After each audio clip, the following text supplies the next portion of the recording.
Hello students, welcome back once again. आज हम इस वीडियो में कवर करेंगे most important 50 questions from the chapter light. And आज इस वीडियो के अंदर हम चाहते हैं कि आप जो क्वेश्चंस कवर करें ये क्वेश्चंस आपको आपके एग्जाम में देखे हुए मिले। एक स्टूडेंट चाहता ही क्या है, एक स्टूडेंट तो बस इतना ही चाहता है ना कि जब वो अपने एग्जाम को देने जाए तो उसको देखे हुए क्वेश्चंस मिले, बस इतनी सी बात। तो अगर आप इन वीडियोस में जो क्वेश्चंस कवर कराए जा रहे हैं, अगर आप इनको अच्छे से जो है प्रैक्टिस कर लेते हैं तो आप ये समझिए कि आपके दिमाग में बत्ती तो जली जाएगी, लेकिन इसके साथ साथ आपको देखे हुए क्वेश्चंस मिलने की स्ट्रांग पॉसिबिलिटीज बन जाती हैं। बिकॉज इन वीडियोस में जो क्वेश्चंस कवर करे जा रहे हैं ये सैंपल पेपर्स, यानी कि आप एक सैंपल पेपर परचेज कर सकते हैं, 2 कर सकते हैं, लेकिन आपको इन वीडियोज के अंदर 3 से 4 सैंपल पेपर्स का पूरा कलेक्शन मिल रहा है जो कि PYQ को भी कवर करके रखता है। तो न्यूमेरिकल्स को हम सेपरेट वीडियोज में लेंगे, लेकिन इस वीडियो में हम टोटली कॉन्सेप्चुअल क्वेश्चन लेने वाले हैं जिनके आपके एग्जाम के लिए पॉसिबिलिटी बहुत स्ट्रांग बनती है। तो बस यही कहूंगा, हैशटैग देखे हुए क्वेश्चंस ये हमारा टारगेट है टर्म 1 के लिए। तो लेट्स गेट स्टार्टेड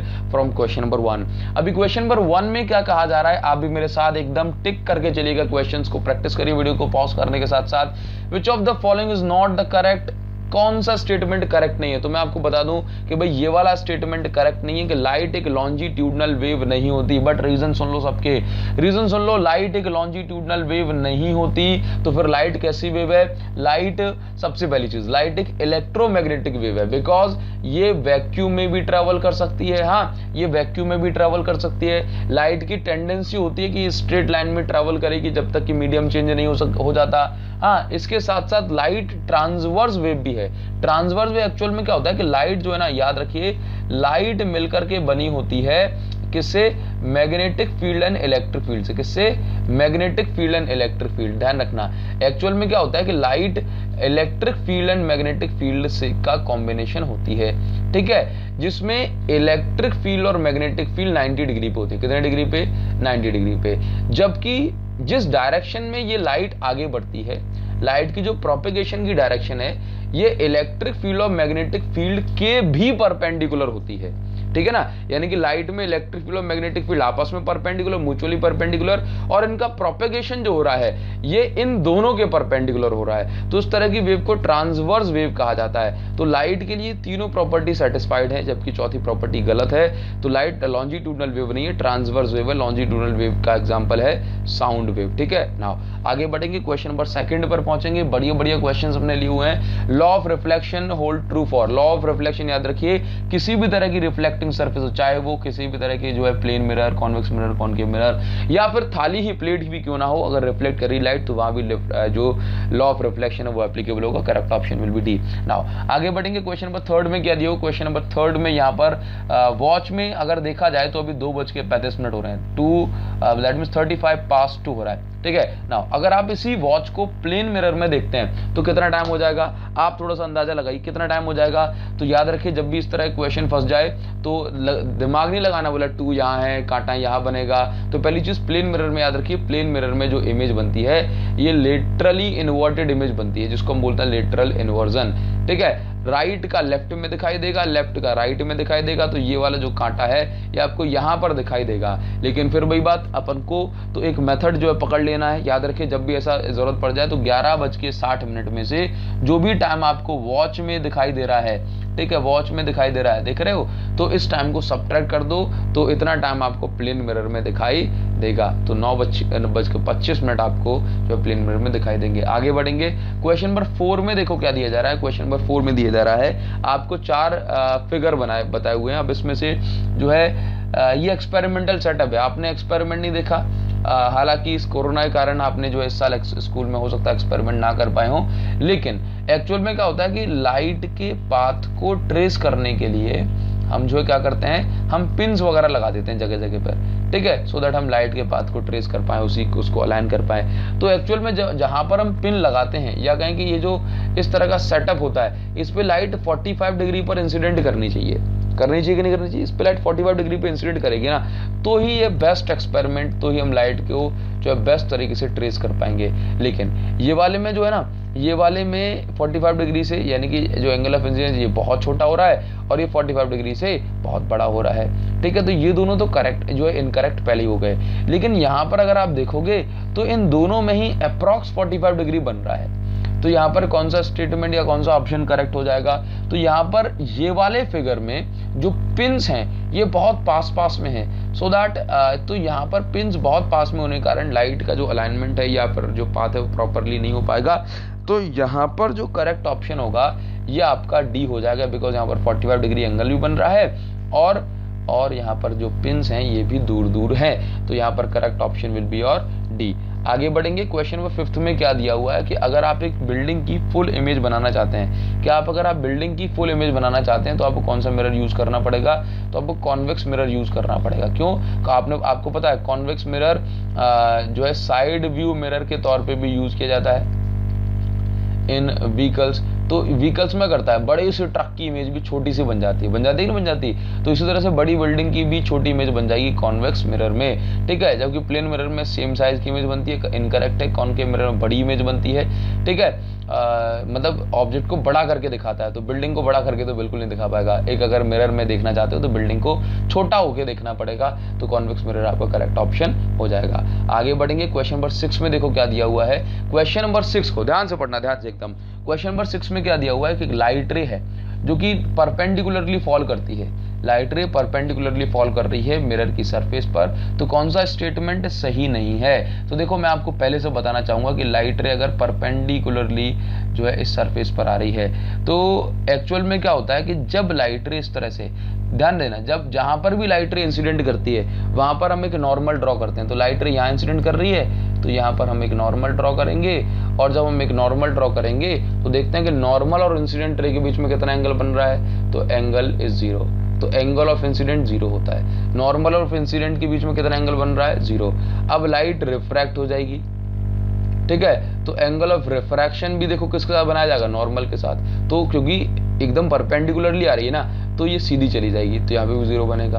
अब अगर लाइट रे, अगर मान के चलिए अगर ये रिफ्लेक्टिंग सरफेस है, कहां पर? मिरर पे जा रही है, हाँ जी मिरर पे, तो मिरर पे ये रिफ्रैक्ट नहीं करेगी, लाइट ऊपर ही चली जाएगी, हाँ नीचे नहीं आएगी, ऊपर ही चली जाएगी। तो एंगल ऑफ रिफ्लेक्शन भी कितना? 0 डिग्री। 90 डिग्री मत बोलना, क्यों? क्योंकि नॉर्मल के साथ एंगल बनता है और नॉर्मल भी इसी पॉइंट पर है और जो है रिफ्लेक्शन भी इसी पॉइंट पर हो रहा है, ठीक है। तो यहाँ पर ये वाला एंगल भी 0, angle of incident 0, angle of reflection 0 और लाइट रे उसी पाथ पे लौट जाती है। तो ऑप्शन नंबर डी यहाँ पर करेक्ट हो जाएगा। आगे बढ़ेंगे तो नेक्स्ट जो क्वेश्चन है that is your question number 7। Question number 7 में क्या दिया हुआ है कि जो कितनी अमाउंट ऑफ लाइट रिफ्लेक्ट हो रही है किस पर डिपेंड करेगा? तो ये तीनों फैक्टर पे, यानी कि किस तरह का मटेरियल है, किस तरह की सरफेस है, यानी स्मूथ है या रफ है। यहाँ पर थर्ड ऑप्शन भी दे दिया गया, तो ऑप्शन नंबर डी भी यहाँ पर करेक्ट हो जाएगा। आगे बढ़ेंगे तो क्वेश्चन नंबर 8 में हम देखेंगे। क्वेश्चन नंबर 8 में क्या दिया हुआ है, जब एक ऑब्जेक्ट को आप विद इन द फोकस रखते हैं कॉनकेव मिरर की, तो आपको एनलार्ज इमेज जो देखने को मिलती है, इसका नेचर कैसा होता है? तो भाई कॉनकेव मिरर कहाँ बना दूं मैं? कॉनकेव मिरर मैंने यहाँ बना दिया। अभी अगर ये फोकस है और ये यहाँ पर जो है ऑब्जेक्ट रखा हुआ है, तो एक्चुअल में क्या होता है कि इस तरह से लाइट रे जाती है और एक लाइट रे जो है सेंटर ऑफ कर्वेचर से पास होगी। तो जो इमेज जो इसकी बनेगी ये कुछ यहाँ बन जाएगी, इमेज कुछ इस पॉइंट पर, मतलब वर्चुअल एंड इरेक्ट इमेज बनेगी। तो वर्चुअल एंड इरेक्ट आपका करेक्ट ऑप्शन हो जाएगा। याद रखिए कॉनकेव मिरर वैसे तो रियल एंड इन्वर्टेड इमेज बनाता है, लेकिन अगर जो ऑब्जेक्ट है ये फोकस के अंदर रखा हो तो virtual and inverted erect image भी बनाता है। क्वेश्चन नंबर 9 पर यहाँ पर देखना, क्वेश्चन नंबर 9 में क्या दिया हुआ कि एक रियल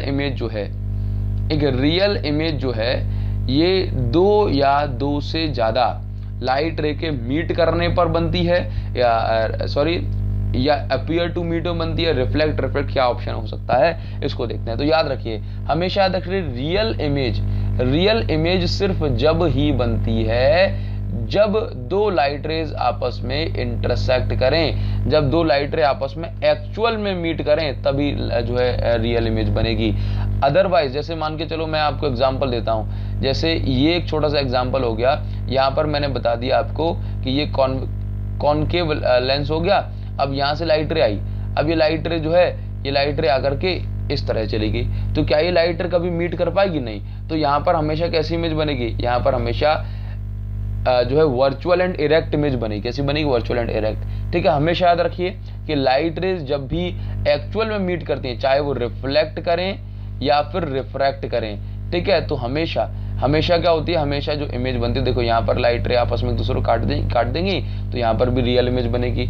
जबकि ये वाला लेंस वाला एग्जाम्पल देख लो, लेंस में भी क्या होता है, लाइट रे इस तरह से जा रही है और रिफ्रैक्ट करेगी, उसके बाद भी रियल इमेज बन रही है। तो चाहे कुछ भी करे रियल इमेज बनेगी, सिर्फ और सिर्फ मीट एक्चुअल में करेगी तब, अपियर टू मीट में तो वर्चुअल एंड इरेक्ट इमेज बनेगी। क्वेश्चन नंबर 10 पे पहुंचे, क्वेश्चन नंबर 10 पर आते हैं। क्वेश्चन नंबर 10 में क्या दिया है, image of our face in plane mirror. भाई प्लेन मिरर में कैसी इमेज बनेगी, तो प्लेन मिरर में सेम साइज की इमेज बनती है, जिसमें और जो है सेम साइज की लेकिन वर्चुअल एंड इरेक्ट इमेज बनती है। तो यहाँ पर कोई भी ऑप्शन करेक्ट नहीं है, तो यहाँ पर भी आपका डी ऑप्शन करेक्ट हो जाएगा। क्वेश्चन नंबर 11 पर आएंगे। अभी क्या कह रहा है, what is the nature of image formed by plane mirror. तो सेम साइज की इमेज बनती है, वर्चुअल एंड इरेक्ट इमेज बनती है, लिटरली इन्वर्टेड इमेज बनती है। तो यहाँ पर भी डी ऑप्शन आपका करेक्ट हो जाएगा। भाई क्या चल रहा है ये ना, आगे बढ़ेंगे। क्वेश्चन नंबर 12 को डिस्कस करेंगे। साइड वे रिवर्सल, मतलब राइट का लेफ्ट में, साइड वे रिवर्सल, हाँ लेफ्ट का राइट में ये जब इमेज बनती है तो इसको क्या कहा जाता है प्लेन मिरर के द्वारा, लेटरल इन्वर्जन। क्या कहा जाता है, लेटरल इन्वर्जन। ठीक है, आगे बढ़ेंगे। इसके बाद कहा जा रहा है क्वेश्चन नंबर 13 में, angle of reflection is the angle between. भाई याद रखिए कि कोई भी एंगल हो, चाहे वो एंगल ऑफ इंसिडेंस हो, चाहे वो एंगल ऑफ रिफ्लेक्शन हो, चाहे वो एंगल ऑफ रिफ्रैक्शन हो, हाँ चाहे वो एंगल ऑफ इमर्जेंस हो, ठीक है, ये सारे के सारे जो एंगल होते हैं ये नॉर्मल के साथ बनते हैं, नॉर्मल और इंसिडेंट रे के साथ, ठीक है, नॉर्मल और रिफ्लेक्टेड रे के साथ, नॉर्मल और रिफ्रैक्टेड रे के साथ, नॉर्मल और इमर्जेंस रे के साथ, है ना।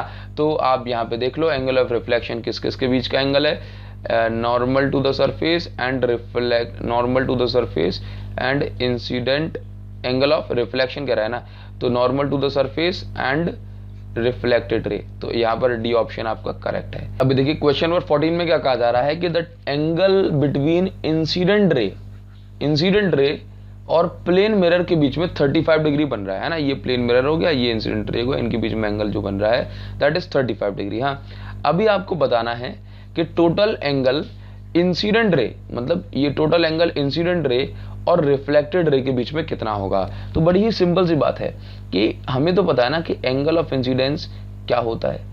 तो ये जिस पॉइंट पर लाइट स्ट्राइक की उस पॉइंट पर हमने नॉर्मल ड्रॉ किया।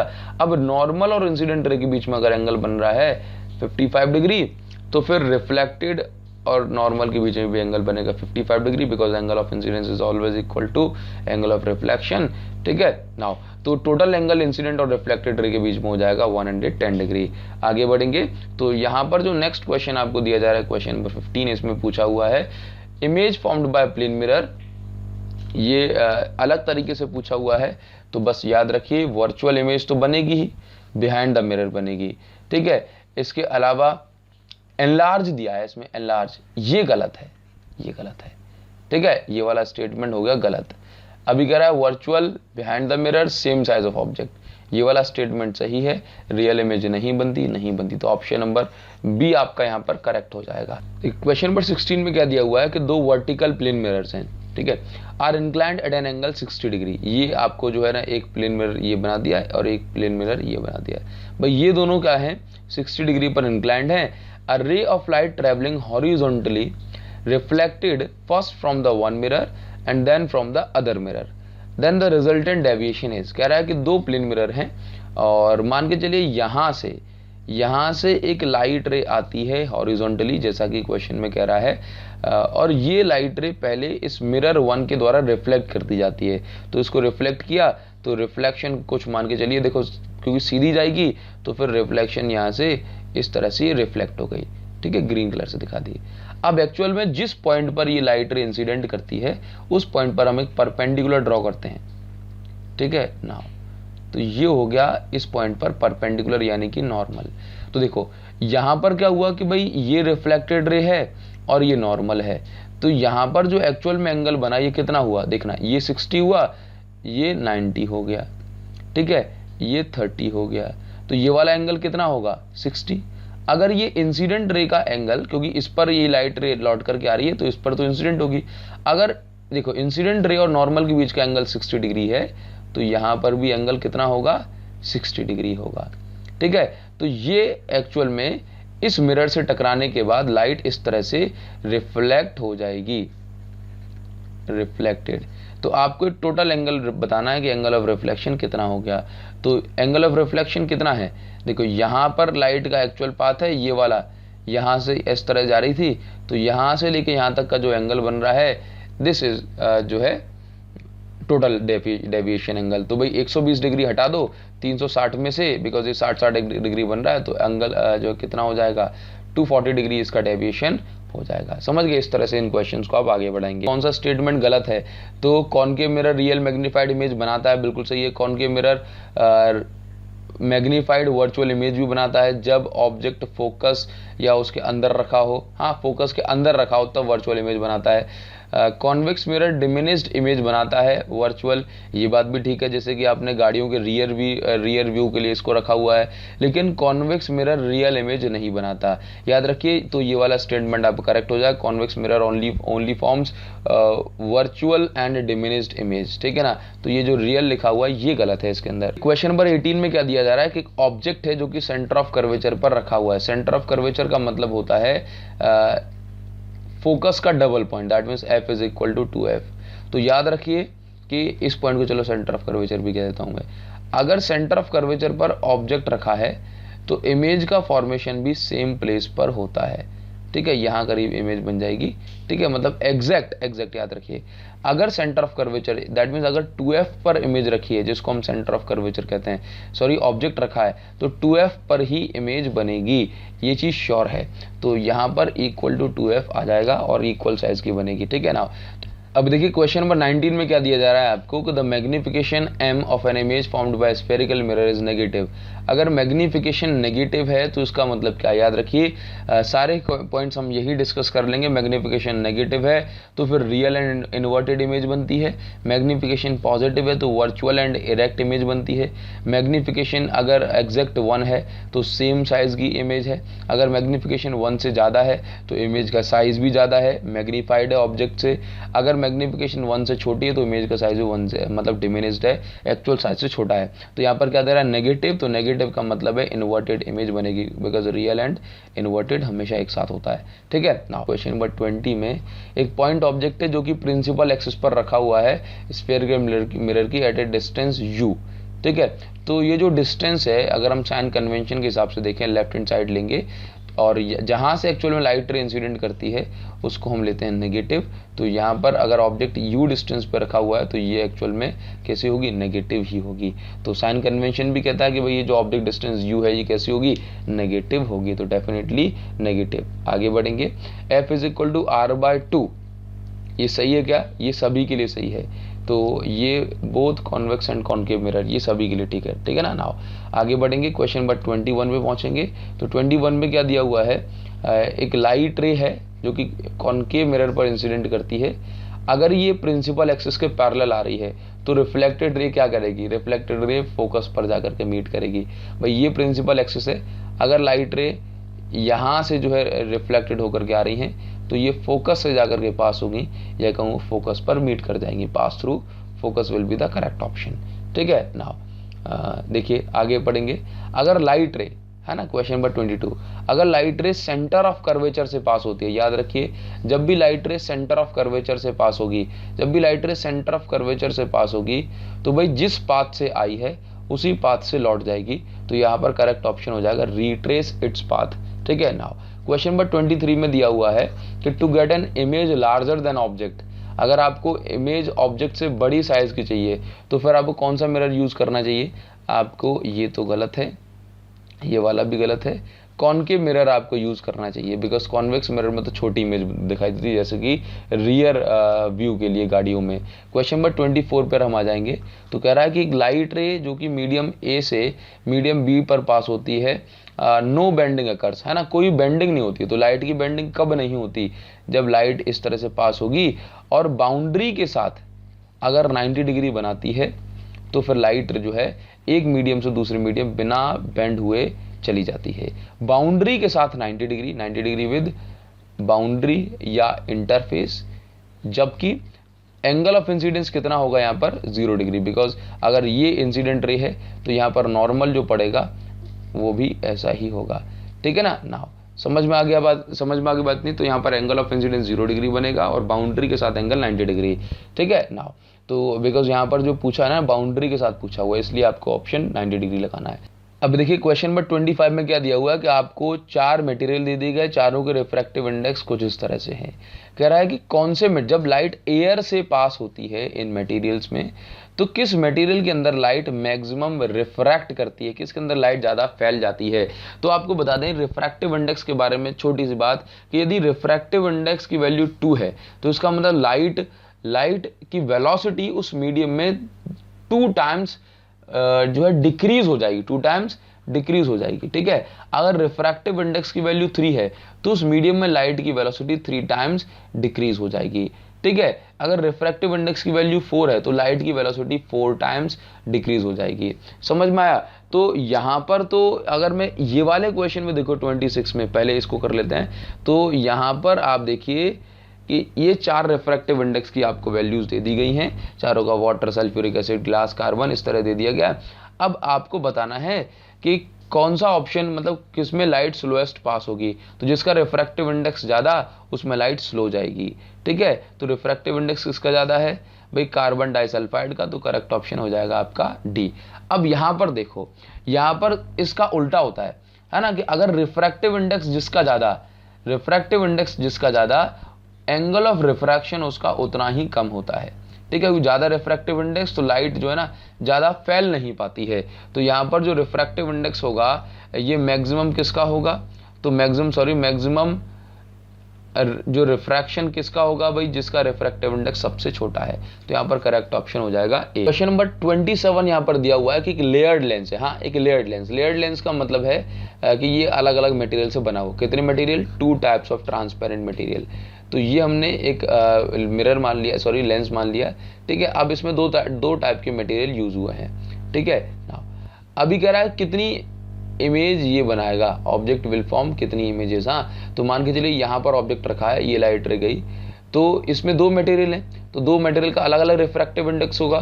तो ये वाले मटेरियल ने इसको यहीं पर बेंड कर दिया, जबकि ये वाले मटेरियल ने इसको थोड़ा सा दूर बेंड किया है। कहाँ बेंड किया है? या कहें कि थोड़ा सा पास में बेंड कर दिया। ठीक है, तो अलग अलग मटेरियल की जो बेंडिंग पावर होती है ये अलग अलग होती है, तो अलग अलग इमेज पर जगह पर आपको इमेज मिलेगी। तो 2 मटेरियल हैं तो 2 तरह से बेंड होगी, तो 2 इमेजेस आपको यहाँ पर देखने को मिलेगी। हाँ, अगर 3 मटेरियल हो जाता, कहता कि भाई ये जो ना 3 टाइप के मटेरियल से बना हुआ है, तो आपको 3 इमेज, कितनी आपको 1 2 3 इमेज देखने को मिलती है। लेकिन यहाँ पर 2 इज द करेक्ट ऑप्शन। यहाँ पर पूछ रहा है क्वेश्चन नंबर 28 में कि कौन सा जो ऑप्शन है आपका ये सही है। हाँ, विच of the following is the correct depicts refraction through the lens. तो ये गलत है।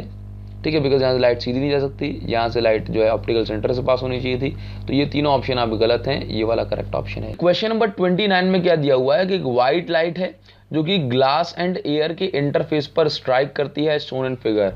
If green light is just totally internally reflected, then the emerging ray in the air contains। कहा जा रहा है कि एक white light है, ये कुछ एक पर्टिकुलर इंसिडेंट एंगल पर यहाँ पर स्ट्राइक कर रही है। तो green light is just totally internally reflected, मतलब green light just internally reflect हो गई इसके अंदर। तो बाहर जो हमें लाइट्स मिलेंगी ये कौन सी होंगी? देखो एक्चुअल में क्या होता है, आपको एक चीज बता दूं कि भाई आप जानते हो व्हाइट लाइट के बारे में जानते हो, लेकिन जो बताना चाह रहा हूं उस पर ध्यान देना कि जो व्हाइट लाइट है ये 7 कलर से मिलकर के बनी है। ये चीज तो आप जानते हो। हर एक लाइट की जो वेवलेंथ है ये अलग अलग है। ठीक है, रेड की वेवलेंथ जो है ये मैक्सिमम, तो मैंने कहा भाई वेवलेंथ जो है हर एक लाइट की कैसी है, अलग अलग है। ठीक है, ध्यान देना। एक्चुअल में क्या होता है कि जब कोई भी लाइट एक मीडियम 1 से मीडियम 2 में स्ट्राइक करती है या मीडियम 1 से मीडियम 2 में जाने की कोशिश करती है, तो एक्चुअल में किसी भी एक पर्टिकुलर एंगल पर स्ट्राइक करेगी। तो जब एक पर्टिकुलर लाइट के लिए ये एंगल ऑफ इंसिडेंस की वैल्यू इतनी हो जाए कि ये लाइट रे ऊपर ना जाते हुए इसी इंटरफेस पर पहुंचे, तो इस पर्टिकुलर एंगल को एंगल ऑफ इंसिडेंस कहा जाता है, सॉरी क्रिटिकल एंगल कहा जाता है। और जब ये वाला एंगल इस क्रिटिकल एंगल से थोड़ा सा भी ज्यादा हो जाए तो ये लाइट रे अब अंदर की साइड आ जाएगी, ये लाइट रे टोटल इंटरनली रिफ्लेक्टेड हो जाएगी, है ना। तो इसका मतलब ये रहा कि यहां कोई भी लाइट जो अंदर की साइड आ गई, ठीक है, या जस्ट इंटरनली रिफ्लेक्ट हो गई, इनका क्रिटिकल एंगल था छोटा। इनका क्रिटिकल एंगल था कैसा? इनका क्रिटिकल एंगल था छोटा। क्यों? क्योंकि छोटा एंगल था तो जल्दी से ये क्या कर गई, जल्दी से ये इसी के अंदर रिफ्लेक्ट कर गई। समझ गया, समझ में आ रहा है। जबकि ये वाली जो लाइट रे हैं इसकी वेवलेंथ बड़ी है, ठीक है। और देखो मीडियम, ये यहां पर ये तो जो है ना, एक ये जो वाइट लाइट है ये तो पर्टिकुलर एंगल पर इंसिडेंट करी है। अब इसके अंदर 7 कलर हैं, ये जो पर्टिकुलर एंगल ये 7 कलर के लिए एक जैसा है, लेकिन ये एंगल कुछ लाइट के लिए क्रिटिकल एंगल से ज्यादा होगा, ठीक है, क्रिटिकल एंगल से ज्यादा होगा। तो कुछ लाइट रे तो इंटरनली रिफ्लेक्ट कर जाएंगी, लेकिन कुछ लाइट के लिए ये वाला एंगल क्रिटिकल एंगल से छोटा होगा, तो वो लाइट रे बाहर चली जाएंगी। तो कौन सी लाइट रे बाहर चली जाएंगी? याद रखिए कि जो ग्रीन तक तो जो है ये अंदर चली गई, ठीक है। अब बाकी कौन सा बचा? बाकी बच रही है ये, आप हो सकता है कि भाई रेड, ऑरेंज, येलो चली गई हो नीचे, और बी आई जो है ब्लू, इंडिगो, वॉयलेट ऊपर मिले अपन को। तो चेक करेंगे, देखो इनकी वेवलेंथ ज्यादा है, ठीक है। तो एक्चुअल में क्या होता है, refractive index is inversely proportional to wavelength, c by lambda होता है। तो रिफ्रैक्टिव इंडेक्स वेवलेंथ के कैसे है? इनवर्सली प्रोपोर्शनल है, ठीक है, वेवलेंथ के इनवर्सली प्रोपोर्शनल है। और जो आपका जो क्रिटिकल एंगल है ये आपका रिफ्रैक्टिव इंडेक्स के इनवर्सली प्रोपोर्शनल है। तो अगर ऊपर वाले की वेवलेंथ ज्यादा है तो रिफ्रैक्टिव इंडेक्स कम होगा, और अगर रिफ्रैक्टिव इंडेक्स कम हुआ तो क्रिटिकल एंगल ज्यादा होगा। मतलब जिसका क्रिटिकल एंगल ज्यादा वो ऊपर अपन को मिलेगी, ठीक है ना। तो एक्चुअल में इनका रिफ्रैक्टिव इंडेक्स कम है तो इनका क्रिटिकल एंगल ज्यादा होगा। तो आपको ऊपर रेड, ऑरेंज और येलो लाइट जो है देखने को मिलेगी। तो ये ऑप्शन आपका करेक्ट हो जाएगा। यहाँ पर क्या दिया हुआ, which of the following correctly represent the graphical relation between sine of angle of incidence and sine of angle of refraction. That means आपको साइन आई और साइन आर के बीच में कौन सा स्टेटमेंट या कौन सा ग्राफ करेक्ट रिप्रेजेंटेशन दे रहा है। तो भाई म्यू इज इक्वल टू होता है sine i upon sine r. तो sine i upon sine r जो है ना, ये हर एक मीडियम के लिए कांस्टेंट होता है। कैसा होता है? कांस्टेंट। और जब ये कांस्टेंट होता है तो ग्राफ जो आपको बनेगा दैट विल बी लीनियर। सो यहाँ पर जो ऑप्शन नंबर ए है ये आपका करेक्ट हो जाएगा। आगे क्वेश्चन नंबर 31 में दिया हुआ है, in which of the following media velocity of light will be maximum. तो भाई लाइट की वेलोसिटी एयर में मैक्सिमम होती है। एयर या कहूं कि वही वैक्यूम यहाँ पर करेक्ट ऑप्शन होगा। लाइट की वेलोसिटी वैक्यूम में मैक्सिमम होगी, ठीक है ना, बिकॉज वैक्यूम का रिफ्रैक्टिव इंडेक्स 1 होता है एक्चुअल में, और एयर का 1.0003। तो यहाँ पर एक्चुअल में जो मैक्सिमम वेलोसिटी होगी ये वैक्यूम के अंदर होगी। नाउ तो करेक्ट ऑप्शन आपका जो डी हो गया। अभी आगे बढ़ेंगे क्वेश्चन नंबर 32 पर। अभी नेक्स्ट क्वेश्चन में आपको गिवन है कि विच of the following properties of virtual images. तो वर्चुअल इमेज की कौन सी प्रॉपर्टी है? तो भाई आप इसको स्क्रीन पर नहीं बना सकते, सही है। ये वर्चुअल इमेजेस कॉन्वेक्स लेंस और कॉन्केव लेंस दोनों बनाते हैं। इसके अलावा वर्चुअल इमेजेस हमेशा इरेक्ट होती हैं, ठीक है। तो कॉन्केव लेंस कब बनाता है? कॉन्केव लेंस ऑलवेज, हमेशा बनाता है, ठीक है। और कॉन्वेक्स लेंस कब बनाता है? तो कॉन्वेक्स लेंस जब बनाता है जब ऑब्जेक्ट फोकस के अंदर रखा हो। कैसे रखा हो? फोकस के अंदर रखा हो, ठीक है। आगे बढ़ेंगे तो यहाँ पर जो है आपका 1 2 3 दैट मीन्स तीनों करेक्ट हो रहा है, तो ये वाला ऑप्शन करेक्ट हो जाएगा, ठीक है। आगे बढ़ेंगे तो क्वेश्चन नंबर 33 में क्या दिया हुआ है, रियल इमेज जो बनती है, रिफ्लेक्शन और रिफ्रैक्शन एक्चुअल में कब बनती है? तो रियल इमेज जब बनती है ना, तो यहाँ पर एक्चुअली मीट होती है लाइट रे, है ना, और एक्चुअली इंटरसेक्ट होते हैं, ये बात ठीक है। रियल इमेज में अपीयर टू डाइवर्ज, बिल्कुल नहीं। रियल इमेज डाइवर्ज होती हुई नजर नहीं आती हैं, क्योंकि अगर जैसे मान के चलिए ये वाला केस का एग्जांपल लेता हूं मैं, यहां से लाइट रे आ रही हैं, अब अगर ये डाइवर्ज होंगी तो क्या ये एक्चुअल में मीट कर पाएंगी? जब ये एक्चुअल में मीट नहीं करेंगी तो फिर ये पीछे मीट करती हुई नजर आएंगी। अपीयर टू मीट, ये तो गलत है। तो appear to diverge from the point, ये गलत स्टेटमेंट है। Appear to meet when they produced in the backward direction, ये वाला स्टेटमेंट भी गलत है, बिकॉज अभी तो वर्चुअल इमेज बनेगी। तो ये first and second will be और करेक्ट ऑप्शन। तो ऑप्शन नंबर सी हमारा यहाँ पर सही आंसर आ जाएगा। अभी यहाँ पर क्या है, इसको तो हमने जो है ऑलरेडी पढ़ लिया है, लेकिन ये अलग तरीके से दिया हुआ है question number 34। Laws of reflection hold good for, किसके लिए लॉज ऑफ रिफ्लेक्शन जो है सही बैठेंगे? तो याद रखिए भाई, all mirrors irrespective of their shape, कोई भी शेप हो, सभी तरह के मिरर में जो है ये लॉज ऑफ रिफ्लेक्शन एप्लीकेबल होते हैं। Image formed by the mirror is always straight, कौन सा मिरर हमेशा स्ट्रेट इमेज बनाता है? What ever be the distance, चाहे कुछ भी डिस्टेंस हो। तो याद रखिए कॉन्वेक्स मिरर जो होता है, कॉन्वेक्स मिरर, ठीक है, and concave lens, concave lens, ये हमेशा कैसी इमेज बनाते हैं? वर्चुअल एंड इरेक्ट इमेज बनाते हैं। इसके अलावा प्लेन मिरर की अगर मैं बात करूं तो ये भी आपका करेक्ट ऑप्शन हो जाएगा।